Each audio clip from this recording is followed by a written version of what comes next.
Peduli Palestina adalah masalah kemanusiaan. Betul, saya setuju. Tapi jika Anda peduli tanpa tahu fakta, hanya akan membuat Anda mudah dibodohi oleh penipu maling donasi seperti ACT yang sering memutarbalikkan fakta agar uang keluar dari dompet Anda. Bahwa apa yang terjadi di sini bukan seperti yang kita dengar selama ini. Yang katanya Yahudi menindas umat Islam Palestina lah. Gimana bisa menindas umat Islam sedangkan di militer Israel IDF aja ada 4.000 tentara Arab Muslim. Ini tentara Israel namanya Muhammad, difoto sehabis ngaji Al-Quran. Ini juga tentara Israel namanya Yahya Muhammad. Dia seorang Muslim dan bangga menjadi tentara Israel. Dan ini namanya Muhammad Kabia yang berhasil saya wawancara. Simak petikan wawancaranya. Kenapa urusan Israel Palestina ini gak kelar-kelar, gak damai-damai? Saya di sini mau cross check langsung di TKP dengan harapan yang nonton video ini bisa memahami apa yang sebenarnya terjadi di sini. Yuk kita simak fakta-faktanya. Jas merah, jangan sekali-kali melupakan sejarah, kata pendiri bangsa kita Bung Karno. Agar bisa memahami urusan Israel Palestina ini, kita perlu tahu sejarahnya dulu. Karena tanpa tahu sejarah akan sulit bagi kita untuk mengerti kenapa kedua belah pihak ngotot merasa berhak atas Palestina. Jadi ikuti urusan sejarahnya dulu ya. Do you think Arabs are natives of Palestine? They're from the region, but not originally. Kekeliruan orang pada umumnya adalah mengira bangsa asli Palestina itu adalah Arab Muslim, padahal faktanya bukan. Palestina berasal dari kata Filistin, dan berdasarkan keterangan yang saya dapat di Museum Filistin di sini, bangsa Palestina berasal dari Pulau Kreta di Kepulauan Yunani. Mereka berlayar dari Pulau Kreta Yunani dan menetap di tanah yang kita kenal sekarang dengan nama Palestina. Jadi bangsa Palestina aslinya bukan Arab Muslim, tapi orang Yunani kuno. Waktu bangsa Filistin kesini dari Yunani, daerah ini dulu belum bernama Palestina. Daerah ini dulu masih bernama Kanaan atau Tanah Kanaan. Apakah waktu itu sudah ada bangsa Arab dan Yahudi di sini?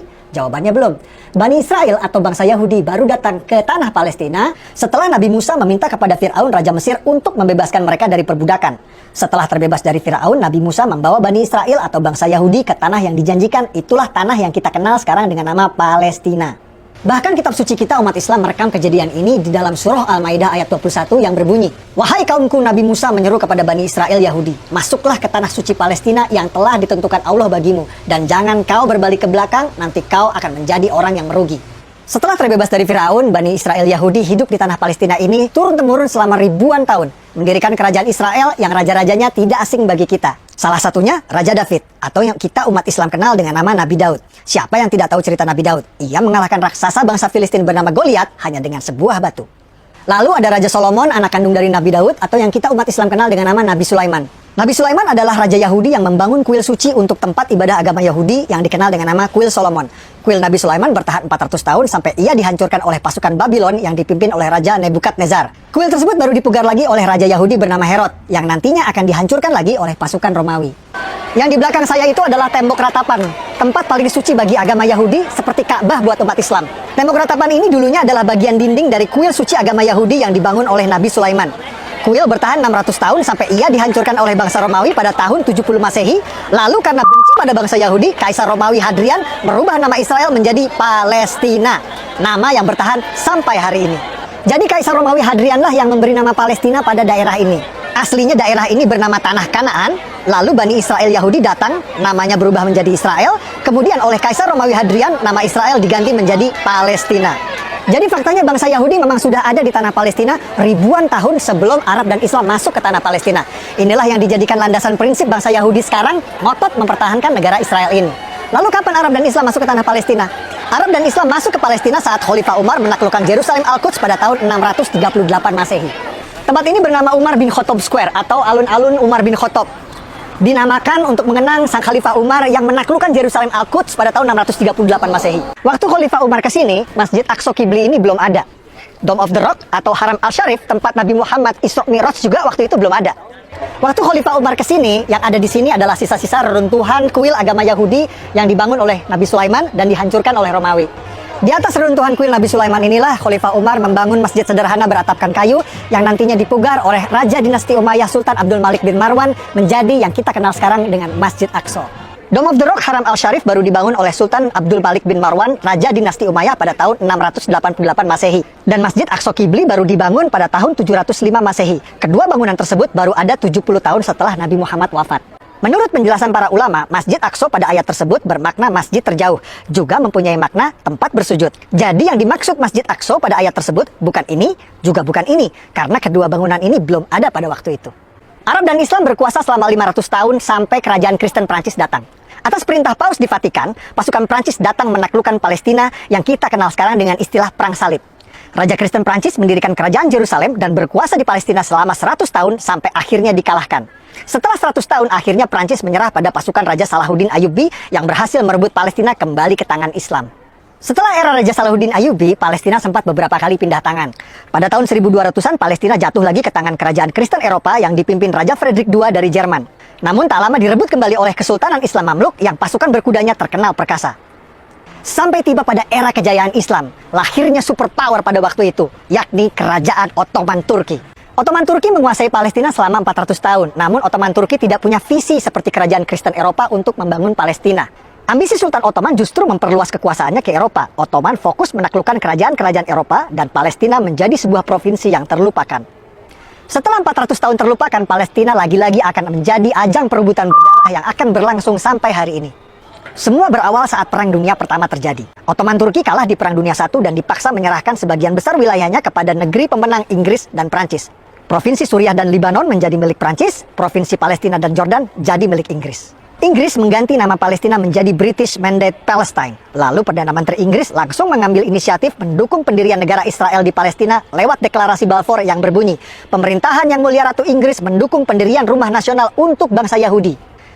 Tidak pakai lama, Inggris langsung memfasilitasi migrasi besar-besaran Yahudi dari Eropa, bahkan memberikan proteksi keamanan bagi mereka di sana, walhasil populasi Yahudi di tanah Palestina pun meningkat pesat. Lonjakan imigran Yahudi di Palestina menimbulkan gesekan dengan penduduk Arab yang berujung pada konflik berdarah. Tahun 1920, warga Arab menyerang pemukiman Yahudi di Yerusalem, menewaskan 5 orang yang dikenal dengan kerusuhan Nabi Musa. Persekusi Arab terhadap Yahudi terus terjadi selama 9 tahun, puncaknya tahun 1929 menewaskan 67 warga Yahudi di Hebron. Ini headline koran Prancis yang memberitakan situasi pada waktu itu. Inilah cikal bakal konflik berdarah yang akan berlangsung 100 tahun sampai hari ini. Pada tahun 1947, Perserikatan Bangsa-Bangsa PBB menerbitkan resolusi pendirian 2 negara di Palestina, negara Yahudi dan negara Arab. Warga Yahudi langsung menerima tawaran ini dan mendirikan negara Republik Israel. Tapi negara-negara Arab tetangga menolak pendirian 2 negara ini dan langsung memerangi Israel. Hasilnya, tepi barat dikuasai oleh Yordania dan Gaza dikuasai oleh Mesir. Jadi yang menggagalkan berdirinya negara Palestina itu bukan Israel, tapi Yordania yang menjajah tepi barat dan Mesir yang menjajah Gaza. Bahkan selama bertahun-tahun, Yordania dan Mesir menolak mengakui kedaulatan Palestina di tepi barat dan Gaza dan menganggap 2 daerah tersebut menjadi bagian dari negara mereka. Ini fakta. Jadi Palestina negara pertama yang mengakui kemerdekaan Indonesia itu hoax ya guys. Karena waktu Indonesia merdeka belum ada negara Palestina. Negara yang pertama kali mengakui kemerdekaan Indonesia adalah Mesir. Ini foto Haji Agus Salim di Mesir menandatangani pengakuan kedaulatan Indonesia.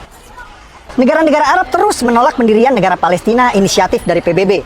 Dan pada tahun 1967 kembali menyerang Israel di Perang 6 Hari yang dimenangkan oleh Israel. Kekalahan ini malah membuat tepi barat dan Gaza kini dikuasai penuh oleh Israel.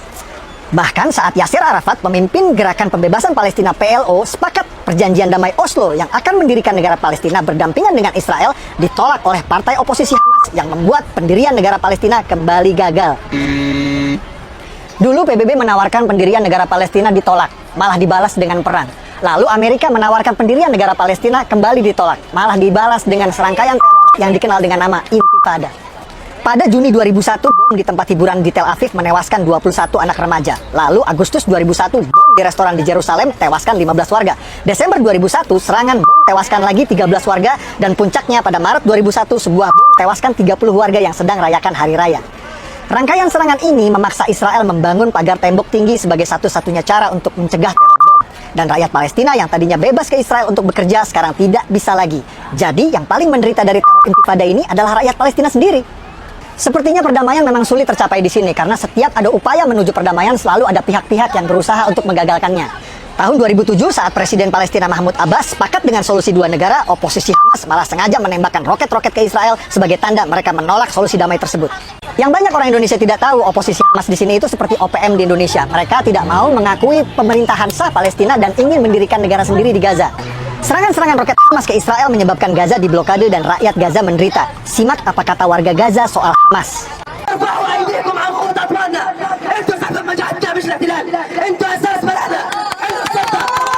اجت بعد الانقلاب اللي صار في قطاع غزه سيئت الاوضاع على العمال، لا كابونه ولا مساعدات ولا رواتب، احنا بنطالب براتب شهر. خلقنا اليهود وجينا عيب يا اخي عيب عيب والله عيب اليهود يسرقوا السود Yang bikin sulit damai di sini bukan Palestina radikal saja, tapi juga Yahudi radikal. Salah satu masalah besar yang ditimbulkan oleh Yahudi radikal adalah illegal settler atau pemukim ilegal di tepi barat West Bank yang merupakan wilayah Palestina. Illegal settler atau pemukim ilegal dari Israel sengaja melanggar perbatasan dan membuat pemukiman ilegal di tepi barat yang merupakan wilayah Palestina. PBB pun mengecam keras tindakan pelanggaran perbatasan ini dan menyebutnya sebagai tindakan ilegal yang merusak perdamaian. Pemerintah Israel berulang kali mengerahkan militer Israel IDF untuk menggusur para pemukim ilegal ini dari tanah Palestina. Namun mereka tetap kembali dan kembali lagi melanggar perbatasan, membuat perdamaian sulit tercapai. Fakta-fakta yang saya sajikan di video ini adalah hasil investigasi langsung di TKP. Banyak narasumber yang tidak mau tampil dalam video karena alasan keamanan. Saya berharap video ini bisa memberikan penjelasan, membantu menjelaskan bahwa apa yang terjadi di sini bukan seperti yang kita dengar selama ini. Yang katanya Yahudi menindas umat Islam Palestina lah. Gimana bisa menindas umat Islam sedangkan di militer Israel IDF aja ada 4.000 tentara Arab Muslim. Ini tentara Israel namanya Muhammad, difoto sehabis ngaji Al-Quran. Ini juga tentara Israel namanya Yahya Muhammad. Dia seorang Muslim dan bangga menjadi tentara Israel. Dan ini namanya Muhammad Kabiyah yang berhasil saya wawancara. Simak petikan wawancaranya. Seorang Arab Muslim yang menjadi tentara militer Israel. Assalamualaikum. Waalaikumsalam. Muhammad Kabiyah. Yeah. Right. Are you Muslim? Alhamdulillah. And you're Arab too? Yeah. Yes. Okay, this is very strange. I really would like you to explain to the Indonesian viewers, why are you, as an Arab and a Muslim, join the Israeli army, the IDF? Isn't that like you are, battling against your Muslim brothers? No, I'm battling and fighting against the terror, and the terror no have brothers, and I'm Israeli. And it's not a religion war, it's a war between a country want to be and between two organizations that using the Islam name for their agenda. Fakta-fakta seperti ini tidak pernah diberitakan di tanah air karena fakta tidak laku dijual. Yang laku dijual adalah berita sensasional meskipun sering bertolak belakang dengan fakta di lapangan. Peduli Palestina dalam masalah kemanusiaan. Betul, saya setuju. Tapi jika Anda peduli tanpa tahu fakta, hanya akan membuat Anda mudah dibodohi oleh penipu maling donasi seperti ACT yang sering memutarbalikkan fakta agar uang keluar dari dompet Anda.